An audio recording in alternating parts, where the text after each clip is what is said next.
বড় ভোট দেওয়ার কথা, কিন্তু আমরা বড় ভোট শিপ দেওয়ার কথা শিপ দেয় নাই, প্রতারণা করে আমরা হাওয়ার ভোট দিছে।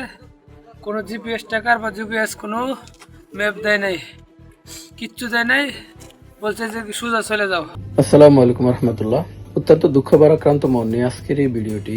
আপনারা সকলে জানেন, গত 28 মার্চ উত্তর আফ্রিকা থেকে সমুদ্রপথে ইউরোপ যেতে গিয়ে ভূমধ্যসাগরে ভয়াবহ পরিণতির মুখোমুখি হয়ে সমুদ্রপথে যাত্রার 6 দিন পর খাদ্য পানি ছাড়া 22 অভিবাসীর মৃত্যু হয়েছে এবং সেখান থেকে 21 বাংলাদেশি সহ 26 জন অভিবাসীকে গ্রিসের কোস্টগার্ড উদ্ধার করেছে। লিবিয়া থেকে 43 জন রওনা হয়েছিলেন, যাদের মধ্যে 38 জনই ছিল বাংলাদেশি। বড় নৌকায় তাদেরকে পাঠানোর কথা থাকলেও তাদেরকে পাঠানো হয় ছোট নৌকায়। দুদিনে পৌঁছে যাওয়ার কথা ছিল, কিন্তু তাদের নৌকা পথ ভুলে গভীর সমুদ্রে চলে যায়। 6 দিন 6 লাখ বুড়ে ছিলাম, হাওয়ার বুট দিছে। বড় ভোট দেওয়ার কথা, কিন্তু আমরা বড় ভোট শিপ দেওয়ার কথা শিপ দেয় নাই, প্রতারণা করে আমরা হাওয়ার ভোট দিছে। কোনো জিপিএস টাকার বা জিপিএস কোনো ম্যাপ দেয় নাই, কিচ্ছু দেয় নাই, বলছে যে সোজা চলে যাও। এরকম বলে ধাক্কা মারে বাসায় গেছে সোজা চলে যাও। সোজা চলে গিয়ে আমরা কোনো কুল কিনারা পাই নাই। 6 দিন 6 রাত আমরা শুধু রাউন্ড দিছি। রাউন্ড সাগর তো বিশাল বড়, আমরা কোনো কিছু পাই নাই, কোনো হেল্প পাই নাই। দুদিন পর খাবার ও পানি শেষ হয়ে যায়, মানুষজন দুর্বল হতে থাকে। তারপর শুরু হয় মৃত্যু মিছিল।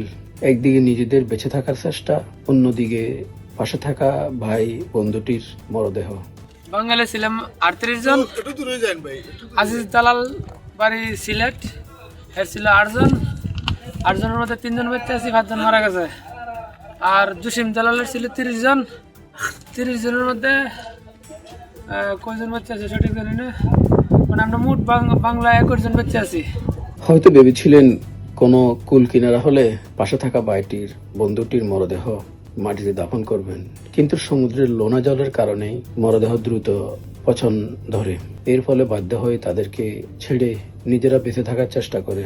এমন কঠিন মুহূর্তে 6 দিন পরে গ্রিসের কোস্টগার্ড তাদের উদ্ধার করে।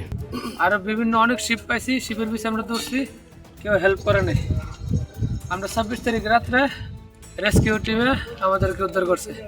আর 10 মিনিট পরে আমরা যদি উদ্ধার হইতাম, ঝড় তুফান বৃষ্টি চালাইছিল, 10 মিনিট লেট হলে আমরা সবাই মারা গেলাম। যে 18 জন মারা গিয়েছেন তাদের সবাই বাংলাদেশি। আর যারা দুঃসহ কষ্ট নিয়ে বেদনা নিয়ে বেঁচে আছেন, গ্রিস থেকে কয়েকজন আমাদের সাথে যোগাযোগ করেছেন।